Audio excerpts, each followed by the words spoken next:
വല്ല ന്യായമുണ്ടോ? ആൻ്റണി ഇപ്പോഴാണോ ഇത് പറയുന്നത്? എത്ര കൊല്ലമായിട്ട് ഈ ചിഹ്നം വരുന്നത്? ഇത് എന്താ പ്രശ്നം? പണ്ട് കാളച്ചനെ ഇതുപോലെ വലുതായിരുന്നു.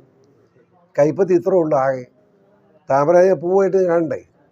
കൈപ്പത്തിർ മുഴുപ്പിൽ താമര വരച്ചു വെക്കാൻ പറ്റുമോ? വരച്ചാൽ കാണുന്നത് എങ്ങനെ?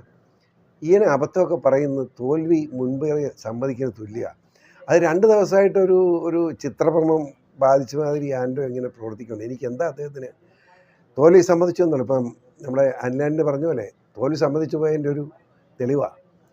പിന്നെ ആരോപണങ്ങളല്ലാതെ ഒന്നും പ്രത്യേകത പറയാനില്ല. ചിഹ്നം ഈ ഇലക്ഷൻ വോട്ടിങ് യന്ത്രം ഇപ്പം തുടങ്ങിയതാണോ? ഇന്ത്യ മുഴുവൻ നടക്കുക, വേറെ ഇല്ലാത്ത പരാതിയാണ് ഇവിടെ. എന്തർത്ഥം ഇരിക്കാനത്? തോൽവി ഉറപ്പായി, യാതൊരു സംശയവും നിങ്ങൾ ധൈര്യമായിട്ട് വിശ്വസിച്ചു.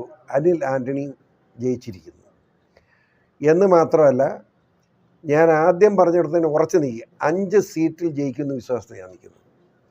ആ 5 സീറ്റിൽ മാത്രമല്ല, കേരളത്തിലെ 20 നിയോജക മണ്ഡലത്തിലും BJPക്ക് അനുകൂലമായി 1 ലക്ഷം വോട്ട് കഴിഞ്ഞ തെരഞ്ഞെടുപ്പിൽ കിട്ടിയതിനേക്കാൾ കൂടുതൽ കിട്ടാൻ പോവുക. ആ 1 ലക്ഷം വോട്ട് ഇവിടെ നിങ്ങൾ ചോദിക്കും.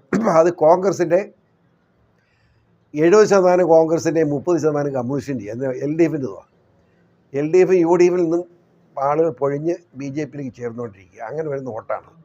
ആ വോട്ടിൻ്റെ കണക്ക് ഏതൊക്കെ നിയമങ്ങൾ ജയിക്കും എന്നുള്ള സംശയമില്ലാതെ തെളിയിക്കാൻ പറ്റുന്ന ആ വോട്ടിൻ്റെ കണക്കനുസരിച്ച് പരിശോധിച്ചാൽ മതി. അതാണ് ഞാൻ പറഞ്ഞത്. വലിയ ഒരു മുന്നേറ്റമാണ് BJPക്ക് കേരളത്തിലുണ്ടാകാൻ പോകുന്നത്. അടുത്ത 26 അസംബ്ലി തെരഞ്ഞെടുപ്പിൽ ഈ മുന്നേറ്റം തന്നെ ഇതിൻ്റെ ഇരട്ടി ശക്തിയായിരിക്കും. 29 BJP ഒറ്റയ്ക്ക് കേരളം, NDA ഒറ്റയ്ക്ക് കേരളം ഭരിക്കുന്നത് കാണാനുള്ള അവസരം ഉണ്ടാവും, സംശയമില്ല.